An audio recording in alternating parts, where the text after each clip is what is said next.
The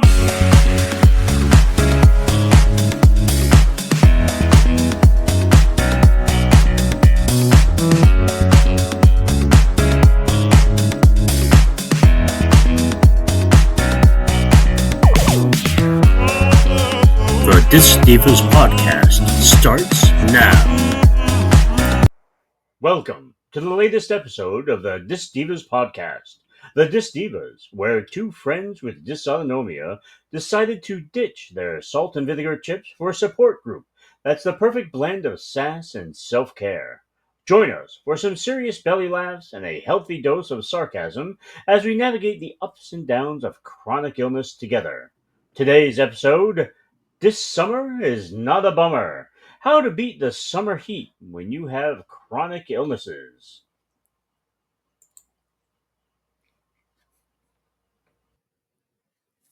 Hey, Hey girl, howdy doody. howdy doody do. Exactly. How you doing today? I'm doing good. It's a little warm, ironically, under the circumstances of today's episode.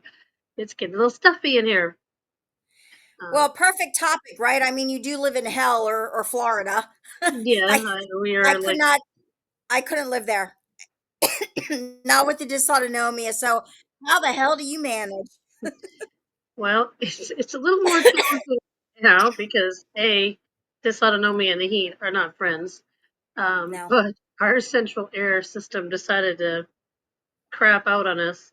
So we're in the middle of waiting to get that fixed, which is about 3 weeks minimum.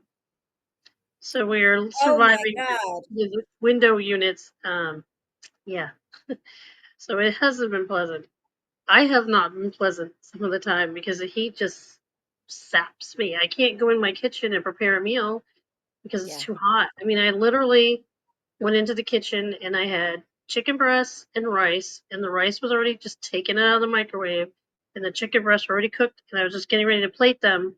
And I got so hot, I got lightheaded, I got the tingling, I could feel the blood draining, and I was like, gotta go. I had to leave everything on the counter and run into a cold room. Mhm.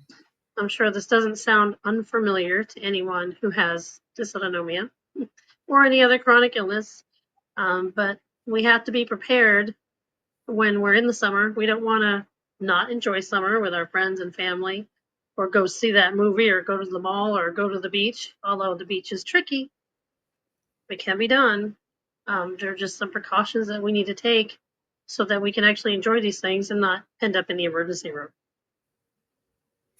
And they'll somehow find a way to say it's anxiety, even though it's 112 degrees outside. Yes, You're anxious. exactly. You don't need to be greeted by a doctor who's telling you you're having a panic attack because, it's 100 degrees outside, you're overheated, and that seems to be the only logical explanation that they can give you.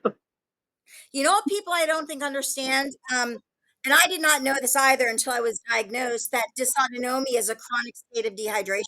Yes, So yes, it is. imagine being outside when it's so hot and what we have to overcome just to have a day that everyone just takes it, takes for granted.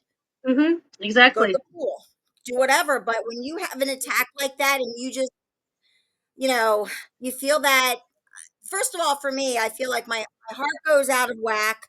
I need to sit down. I get short of breath and I'm like, it's exhausting. And It this is. is my first summer knowing what I'm dealing with.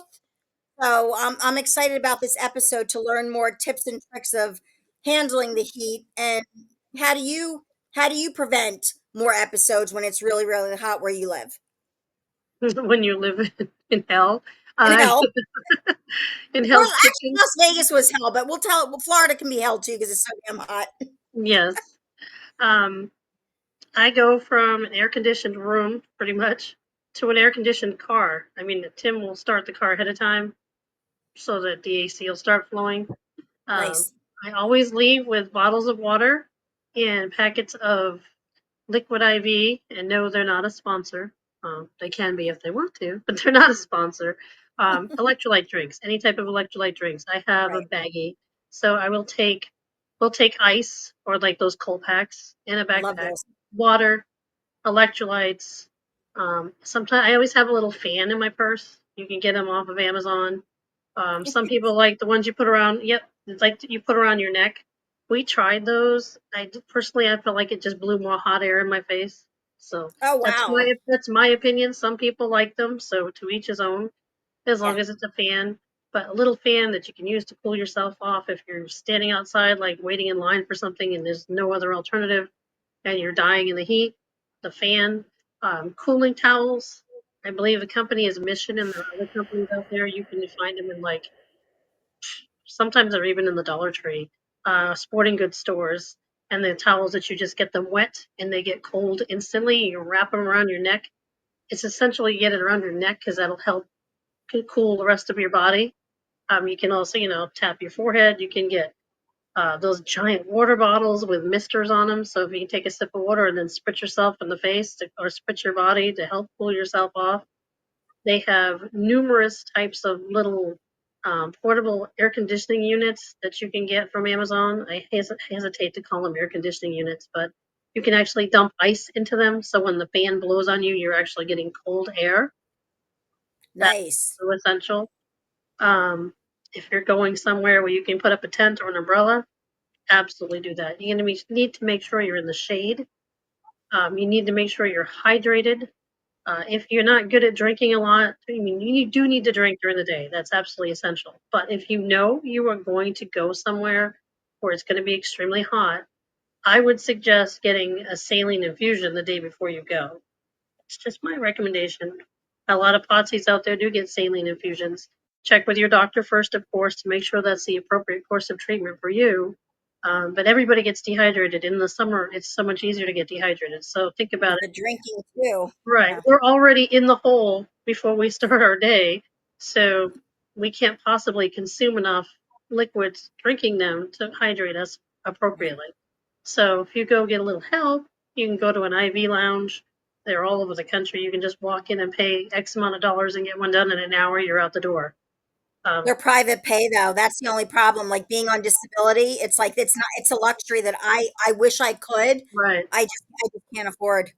But they're Well, expensive, right? where I go, it's $50 and then $50 for a membership monthly, which gets me one. But then it's $35 for each infusion after that. That's it? Yep. It's like $300 here, and then it's 150 each additional one.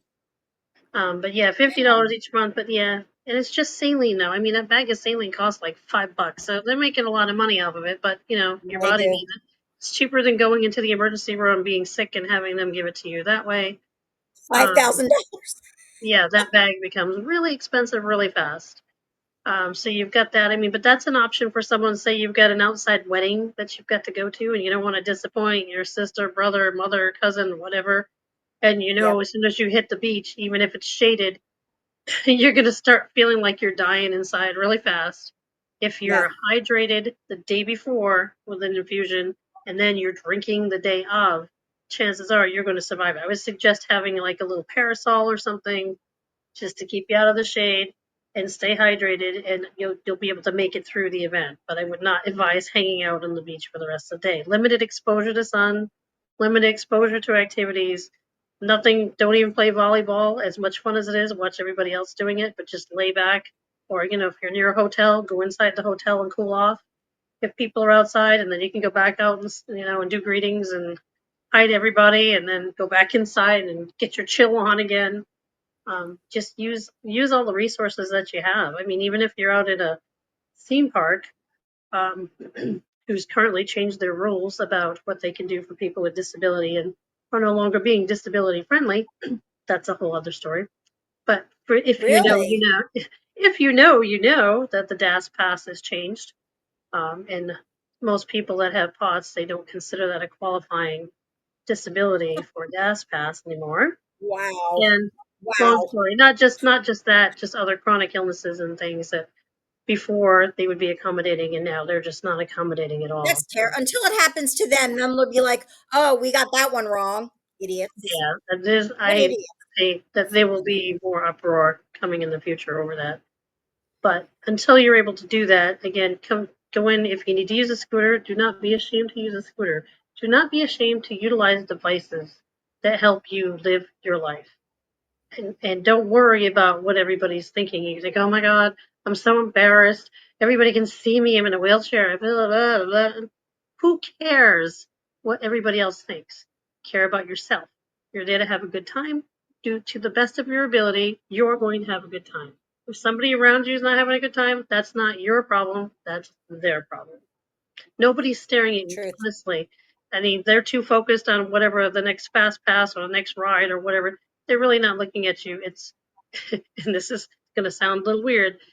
It's mostly in your head when you think people are staring at you because you're in an assistive device, because you're paranoid and you're embarrassed. They're really not looking. They really aren't. And if Girl, they are, I had a girl at the airport I was ready to knock out. I was ready to knock her out with my wheelchair because she was looking at me like, girl, you ain't disabled. And I know for a fact, yeah. I was ready to smack her. Well, then there are those people, and you have to, but you have to consider the source. When you've got people that are closed-minded, they don't know Very what you're true. dealing with. You don't have enough time on this planet to educate them accordingly, and nor if you did, would they understand what you were trying to tell them. No So, way. the best thing is to just wish them well and walk away because they don't know how to deal with that. Or wheel away. Yeah, wheel away. Just be like, you know what? Have a beautiful day and on your way. Yep. Because it's not worth taking the energy out of yourself and upsetting yourself and causing a Right. flare and getting all worried and stressed. It's not worth it. That's their problem. Let them take it away with them. Goodbye. Like an annoying little fly. Go away. Go away. It's not worth it. But you've got all your assistive devices you can take, lots of drinks, take breaks, go into air conditioned buildings, wherever you are, if you're at the beach, park, wherever. Most of those places have like piers where they have shops. I know some are air conditioned, some aren't. Go find your happy place. Go suck up somebody's air conditioning for a little while until your body feels normal again, then trudge on to the next. And most of all, try not to be outside during the peak heat of the day. I know it varies depending on what part of the country you're in. In Florida, Right. it's peak heat at like 5 o'clock in the afternoon. I don't know why. So if you're going to go out and do something, if possible, do it in the morning or by 1 o'clock, be done for the day. Because as the afternoon progresses, it gets hotter. And then everything is like an asphalt jungle, and the heat just comes right back up off of the parking lots and the cement, and you're getting cooked from the top and the bottom. So it's not a good idea to be out in it. Stay in the air conditioned car if you need to. If you're picking up food, if you can get at the drive through in the air conditioned car, do that. If it's something where, you can, it's feasible for you to get food delivered, do it. It's worth it. It might cost you an extra $20, but is the $20 worth your health? No. It's going to cost you more than $20 to go to the ER. It's going to cost you more than $20 to see the doctor. So you have to put things into perspective. And Right. don't drink alcohol.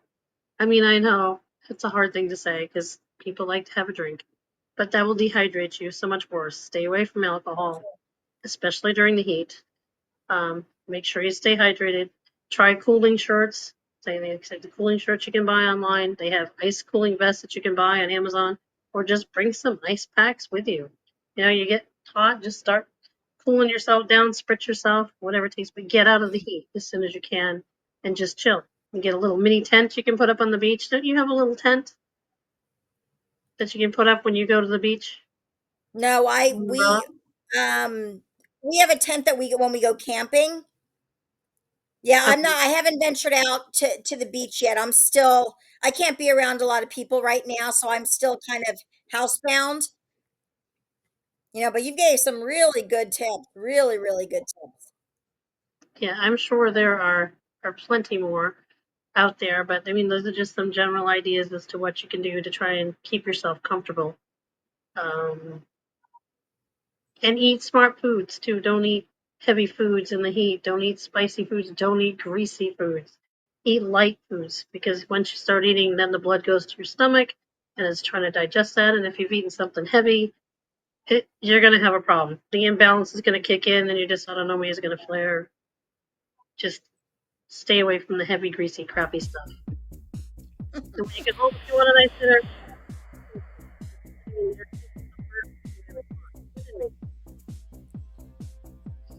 I can't hear you. oh no, can you hear me now? I can hear you now, but I didn't hear what you just said. I said when you get home and you're in air-conditioned comfort, you can do whatever you want for dinner within reason. Awesome. All right, great episode. This was awesome. A lot of great advice. I am very appreciative. And do your spiel. Yes. As always, we'd appreciate it if you follow us on YouTube, Facebook, Instagram, TikTok, and listen to us on Spotify. If you have any tips or suggestions that you'd like to add to what I've already spoken about today, please comment. We'll be happy to acknowledge those as well. Or if you want us to talk about a topic that we haven't covered yet, you can reach us at Dyvas, DYS, DYVAS at gmail.com. We'll be happy to acknowledge you there. So I bid you all a fond farewell until our next episode, and I thank you for tuning in. Namaste. Bye, guys. Bye. Thank you.